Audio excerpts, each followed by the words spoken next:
पर्याप्त बनाम अपर्याप्त। कुरुक्षेत्र का रणक्षेत्र युद्ध के उन्माद से गूंज रहा था। दोनों पक्ष अपने अस्त्र शस्त्र संभाले रणभूमि में डटे थे।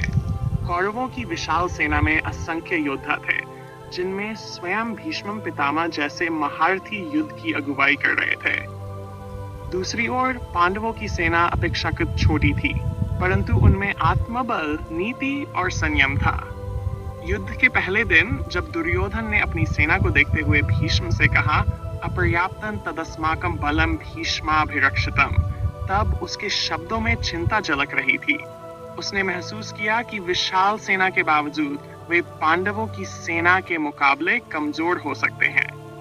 दूसरी ओर युधिष्ठिर ने अपनी सेना को देखते हुए आत्मविश्वास से कहा, पर्याप्तं त्विदमेतेषां बलं भीमाभिरक्षितम्। उनके शब्दों में दृढ़ विश्वास और संकल्प झलक रहा था। भीमसेन जैसे योद्धा की उपस्थिति ही उनके लिए पर्याप्त थी। युद्ध के पहले दिन ही भीष्म पितामह ने अपने अद्वितीय पराक्रम से पांडवों की सेना को क्षति पहुंचाई। उनके धनुष से निकले बाण असंख्य सैनिकों को धराशायी कर रहे थे। कौरव सेना में विजय की उम्मीद जाग उठी। लेकिन तभी भीमसेन ने अपनी गदा उठाई और युद्ध क्षेत्र में गरजते हुए कहा, आज मैं देखूंगा कि संख्या बड़ी होती है या पराक्रम। भीम अपने गुस्से और शक्ति के लिए प्रसिद्ध थे। उन्होंने अकेले ही सैकड़ों कौरव सैनिकों को पछाड़ दिया। उनकी गदा जब भी घूमती, कौरव पक्ष में हाहाकार मच जाता। दुर्योधन, जो अब तक अपनी विशाल सेना पर गर्व कर रहा था, पहली बार भयभीत हुआ। भीष्म की व्यथा। भीष्म पितामह ये सब देख रहे थे। वे जानते थे कि कौरवों की विशाल सेना भले ही संख्यात्मक रूप से बड़ी थी, परंतु उनमें संकल्प और नैतिक बल की कमी थी। उन्होंने दुर्योधन को चेतावनी दी, धर्म और सत्य की रक्षा करने वाले हमेशा शक्तिशाली होते हैं। यदि तुम्हारी सेना में अनुशासन और नीति नहीं है, तो संख्या का कोई महत्व नहीं। दुर्योधन उनकी बातों को अनसुना कर चुका था। वह अब भी अपनी सेना की शक्ति पर भरोसा कर रहा था, लेकिन भीतर ही भीतर उसे यह एहसास हो रहा था कि भीष्म पितामह सही कह रहे हैं। भीमसेन का पराक्रम।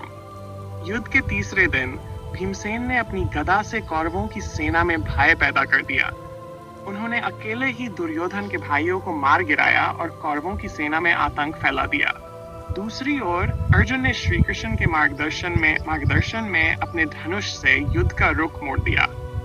भीष्म पितामह भी ये देख रहे थे और वे समझ गए थे कि युद्ध में केवल संख्या नहीं, बल्कि मनोबल, नीति और संकल्प की महत्ता होती है। उन्होंने महसूस किया कि कौरवों की सेना अपर्याप्त थी, जबकि पांडवों की सेना वास्तव में पर्याप्त थी। परिणाम, युद्ध के अंत में कौरवों की विशाल सेना संख्याबल होने के बावजूद पराजित हुई, जबकि पांडवों की सीमित सेना ने धर्म और नीति के बल पर विजय प्राप्त की। ये सिद्ध हो गया कि संख्या से अधिक महत्वपूर्ण है मनोबल और संकल्प। कौरवों की हार के साथ ये सीख मिली कि जब तक सच्चाई और नीति का साथ न हो, तब तक कोई भी सेना पर्याप्त नहीं हो सकती। पर्याप्त वह होता है जिसमें आत्मविश्वास, धैर्य और रणनीति हो, जबकि केवल संख्या बल पर निर्भर रहना उसे अपर्याप्त बना देता है।